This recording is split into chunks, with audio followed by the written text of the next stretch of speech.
오늘도 한번 어떤 이슈들이 있었는지 오늘의 트레이딩까지 한번 천천히 알아보도록 하겠습니다. 저 어제 올렸던 영상에서 이렇게 댓글을 누가 다셨어요. 옷이 폴로만 있나요? 이렇게 댓글을 다셨는데 그냥 넘어가려고 했는데 많은 분들이 이제 대댓글을 달아주셔가지고 모델인가요? 네, 그럴 리 없고요. 네, 폴로만 있으면 안 되냐? 잘 어울리면 됐지. 좋아하는 브랜드겠죠. 나도 폴로만 있는데 옷 고르는데 시간 낭비가 싫은가 보죠.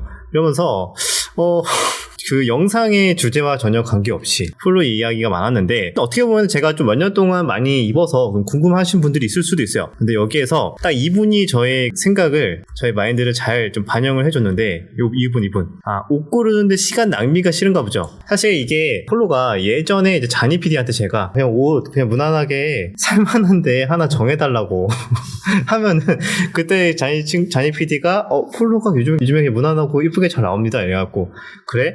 그러면은 그냥 한 곳 정해가지고 그냥 거기에서 한번 갈 때마다 여러 개 사오거든요. 저도 개인적으로 뭐 이렇게 옷 사는 거나 이런 거에 좀 에너지를 쓰는 게 싫어가지고 그냥 하나 정하면은 그냥 거기서 주구장창 사고 있어서 요즘에는 또 다른 거 좀 갈아타려고 생각을 하고 있습니다. 네, 여기까지 이제 말씀을 드리고, 자, 오늘도 좀 다양한 이슈들이 많이 생겼어요. 뭐 그나마 다행인 게 미국장도 좋은 흐름이 나와주고 있습니다. 특히 테슬라가 굉장히 좀 강한 모습이 나왔는데 중국에서 완전 자율주행 관련해가지고 소프트웨어 출시에 대한 기반을 확보했다. 중국으로 이제 일론 머스크가 간 이유가 이거였던 거죠. 이런 호재 때문에 테슬라가 간밤에 무려 플러스 15%나 급등을 했습니다. 자, 이런 영향 때문인지 몰라도 시초가의 2차전지 관련주들이 살짝 뜨고 빠졌고요. 뭐 에코프로 BM도 마찬가지고 이렇게 살짝 뜨고 빠졌죠. 그래서 2차전지는 사실상 그렇게 큰 관련이 없어서 그런지 갭 상승하는 척하고 다시 음봉으로 마감이 됐고, 자율주행 관련 예전에 테마성으로 움직였던 종목들 있죠. 모바일 어플라이언스, 그다음에 라닉스, 실질적으로 테슬라랑 뭐 크게 관련은 당연히 없지만 그냥 예전에 자율주행 테마로 엮였던 종목들 중에서 갭 상승이 무려 뭐 한 18%에서 뭐 20몇 % 이렇게 갭 상승이 나와주고 현재는 음봉으로 크게 상승분을 반납을 하고 있습니다. 어떻게 보면은 재료에 좀 매도가 나왔다 이렇게 볼 수가 있겠죠. 그래서 자율주행과 2차전지 상승 출발 살짝 했으나 좀 매도 물량 때문에 음봉으로 전환이 되고 있다 이렇게 볼 수가 있고요. 그리고 오전에 또 삼성전자 실적 발표가 있었습니다. 사실상 이전에 잠정 실적 발표에서 봐가지고 어느 정도 예견이 돼 있었기 때문에 아주 크게 민감한 반응보다는 실적 발표 5분기 만에 흑자 1.9조, 자, 영업이익은 6.6조, 전년 대비 932% 증가를 했다. 그런데도 불구하고 주가가 작년 대비 그렇게 많이 오른 것 같지가 않아요. 확실히 탄력이 그렇게 좋지는 않습니다. 삼성전자 그래도 오늘은 1%대 상승이 나와주고 있다. 그래도 8만전자까지는 다시 좀 반등이 나와줘야 되지 않나, 이렇게 좀 생각이 드는데 아직까지 추세는 우상향이기 때문에 조금 더 지켜봐야 될 것 같습니다. 그래서 오늘 삼성전자 실적 발표와 함께 IR 진행이 되면서 여러 가지 이야기 오갔는데, IR에서는 그래도 올해 하반기에 갤럭시 링 계획대로 출시된다라는 이야기도 있었던 것 같아요. 그래서 그것도 관련주에서 참고하시면 될 것 같고, 장중에 좀 강하게 또 순환매가 들어왔던 게 화장품주였어요. 강한 순환매를 들어오게 만들었던 종목이 아모레퍼시픽이었는데 무려 갭 상승이 5% 가까이 하면서 지금 현재 7% 상승을 보여주고 있습니다. 실적 발표였어요. 아모레퍼시픽 기대치를 웃돈 1분기 실적에 1년 내 최고가를 갱신을 했다. 중국 쪽 경기가 별로 좋지 않기 때문에 중국 쪽에서 또 한국 브랜드가 점점 평가를 제대로 받지 못하고 매출이 하향하는 거 아니냐, 또 이런 전망치가 많았는데 생각보다 중국 쪽 매출은 별로 감소하지 않았고 오히려 미국 쪽 매출이 증가하면서 예상보다 높은 실적을 기록했다고 합니다. 그러면서 이렇게 차트 추세가 최근 들어서 이 부분이 조금 기대가 됐었는지 이 실적 발표를 미리 계산을 해본 사람들은 오늘부터 조금씩 분할로 매도를 할 수도 있겠죠. 하지만 예상보다 더 실적이 좋았고 앞으로도 더 기대가 된다면은 또 잠깐의 조정 이후에 추가적인 상승 가능성도 충분히 체크를 해야 될 것 같습니다. 이것도 화장품주가 오늘 생각보다 좋은 반응에 순환매가 들어왔는데 오히려 가장 강하게 들어온 거는 삐아. 무슨 삐아라는 종목이 있습니다. 신규 상장된 지 얼마 안 됐어요. 그래서 좀 더 가볍게 움직여서 그런지 몰라도 시가총액도 좀 적죠. 1000억대 종목이기도 하고, 그래서 얘도 사실상 화장품 관련주이기 때문에 오늘 상한가로 마감이 됐고요. 이뿐만 아니라 최근에 조금 수급이 들어왔었던 뷰티 스킨이라는 종목도 장중에 20%대 급등, 마녀공장도 10%대 급등, 이렇게 몇몇 화장품주들 장중에 양호하게 순환매가 들어오면서 첫 스타트는 아모레퍼시픽의 실적 발표였다, 이렇게 보시면 될 것 같습니다. 그 다음에 좋았던 거, 구리전선 계속 전력기기, 연일 조금 조정이 나오더라도 또 연일 또 상승이 지속이 되고 있어요. 이것도 뭐 매번 말씀을 드리는 거긴 하지만 결국엔 AI 재료가 묻어있기 때문에 계속 모멘텀을 붙고 있죠. 모멘텀이 재룡전기도 뭐 장중에 상승을 보여주면서 6만 거의 7천원까지 갔거든요. 그러다가 지금은 조금 차익 실현이 나와주면서 고압권에서 왔다 갔다 하고 있고, LS 일렉트릭도 오늘도 18만원을 살짝 돌파를 했었습니다. 지금은 그래도 나름대로 많이 단기간에 뭐 100%, 200% 이렇게 급등이 나온 상태라서 산업이 좋은 건 알겠는데 단기적으로 좀 차익 매물이 나오는 거 아니냐, 또 이런 경계감도 있는 것 같습니다. 전선 쪽도 계속 나쁘지 않죠. 대원전선 오늘도 갭 상승이 나와줬고, 가온전선 뭐 큰 움직임은 없겠지만 그래도 계속 3일선, 5일선 위에서 놀고 있는 모습이 특징적이었다. 어제 상한가에 이어서 LS 에코에너지가 오늘은 거래대금도 크게 터져주면서 대장주의 역할을 좀 하고 있습니다.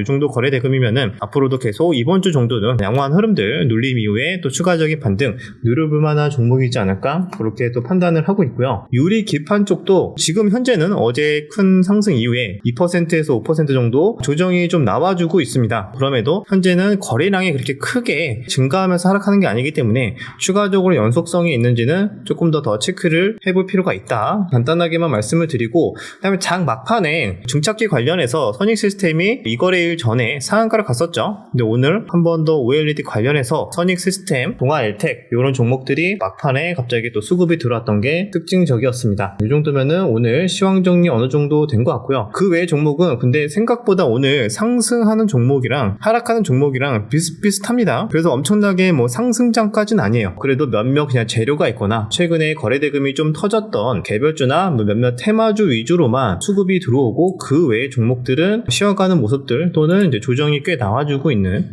그런 상황이다 라고 볼 수가 있습니다. 그리고 이거 하이닉스가 이런 뉴스가 나왔거든요. 우리 예전에 파두 아시죠? 그거 매출 뻥튀기 해가지고 상장 의혹이 있는 거 아니냐, 이런 얘기가 있었는데, 파두 관련해서 하이닉스를 금감원 검찰에서 압수수색을 한다고 합니다. 파두 관련 자료를 확보한다는 차원에서 강제 수사에 착수했다고 하고, 그 영향 때문인지 몰라도 오늘 하이닉스가 오전만 해도 1.7% 상승을 했다가 현재는 마이너스 1% 정도, 물론 큰 폭은 아니지만 마이너스로 전환이 된 상태예요. 사실상 이런 또 파도 관련 압수수색이기 때문에 혹시나 또 가파르게 하락이 나와준다면 단기적으로 보통 이런 경우는 대부분 기회로 활용이 되거든요. 아무튼 이 뉴스도 눈에 띄어서 말씀을 드렸습니다. 자, 이 정도면 오늘 시장 어느 정도 중요한 것들은 다 말씀을 드린 것 같고요. 그럼 오늘의 트레이딩 말씀을 드리도록 하겠습니다.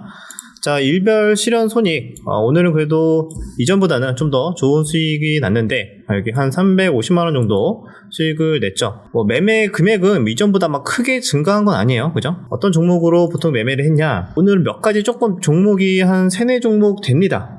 빠르게 좀 말씀을 드리자면은 선익시스템도 좀 매매를 했었고요. 선익시스템 매매 관점은 어제 종가 저가의 이런 음봉이지만 사실상 단기 눌림 트레이딩을 좀 배우신 분들이라면 이런 음봉이라고 해가지고 무조건 무서워서 도망치지 않죠. 왜? 거래량도 전일과 비교를 해야 되고 첫 번째 자리냐 두 번째 자리냐 등등 이런 카운팅도 할 줄 알면은 나름대로의 이런 눌림목에서 승률이 있는 구간이다, 이런 게 또 되기 때문에 단기 3일선 또는 5일선 반등을 노리고 매매를 하는 이런 타점이라고 볼 수 있습니다.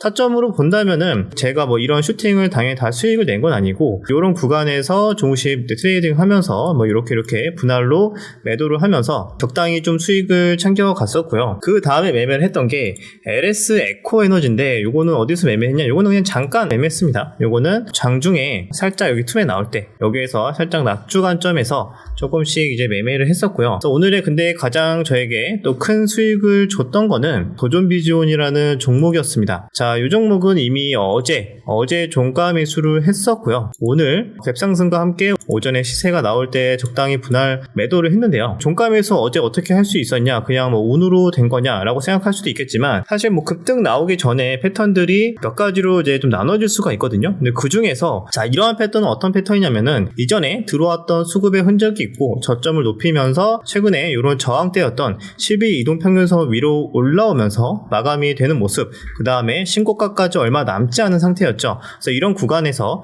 충분히 추가적인 뉴스가 나오기 전에 사전 정보를 알고 있는 선침의 세력이 매수를 하는 과정에서 나오는 차트 패턴이라고 보시면 됩니다. 물론 이렇게 똑같이 항상 나오지 않아요. 사전에 정보가 나오지 않은 거를 미리 안 세력들이 매집하는 과정에서 차트에서 어떤 흔적들을 남기는지가 조금 빠르게 캐치해서 똑같은 패턴으로 나오진 않겠지만 비슷한 유형으로 나오는 것들을 캐치하는 게 종가 매수 또는 스윙 투자를 하시는 분들에게는 좀 중요한 팁이거든요. 기회가 되면은 뭐 디테일하게 뭐 말씀을 드리겠습니다. 지금은 시간이 많이 없으니까 타점을 간단하게 뭐 도전 비전을 보여드리자면은 이렇게 돼서 자 보시면은 이렇게 여러 번 이때부터 매매를 했었죠. 한 26일부터 다시 이렇게 11선 위로 올라올 때부터 좀 매매를 이렇게 여러 번 했었고요. 그리고 어제도 조금 매매했다가 오전에 계속 또 추가 매수를 했었는데 여기에서 이제 포인트는 다시 11선 이탈이 없었기 때문에 11선 이탈이 없고 끝까지 잘 관리가 되면서 마감이 돼서 갭 뜨고 상승할 때 이렇게 분할로 매도를 하면서 마무리를 했었습니다. 그래서 오늘의 트레이딩까지 이렇게 쭉 말씀을 드렸고요. 사실 제가 이번 달 제가 오늘의 트레이딩 컨텐츠 여러분들이 좀 반응이 좋은 것 같아서 마지막 부분에 살짝 타점을 보여드리고 있잖아요. 제가 시작한 날이 보니까 딱 4월 15일부터 오늘의 트레이딩을 시작했더라고요. 4월 15일부터 그래서 그때부터 여러분들에게 보여드렸던 거를 한번 실현 손익을 보여드리자면은 이렇게 딱 1,000만 원이 됐길래 2주 동안 여러분들에게 오늘의 트레이딩 컨텐츠를 하면서 언제는 뭐 자세하게 말씀드릴 때도 있겠지만 크게 의미 있는 매매를 하지 않았을 때는 그냥 가볍게 넘어가기도 하고 그랬었죠. 포인트는 언제든지 당연히 손절이 나올 수가 있어요. 손절이 나올 때는 손실폭을 제한을 하고 그날 무리하게 복구하려고 하지 않고 그날을 하루 쉬면서 매매할 게 없으면은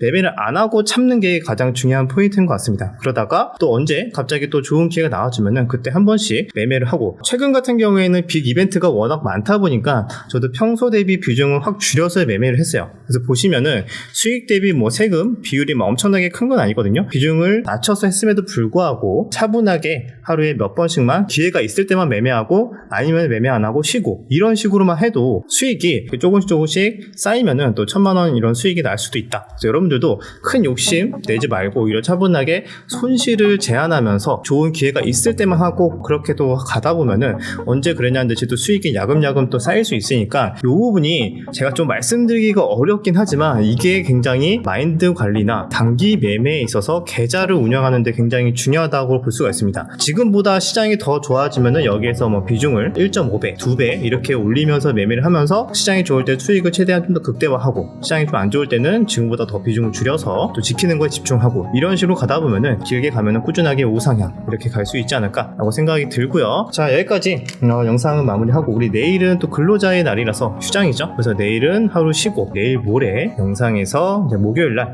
뵙도록 하겠습니다.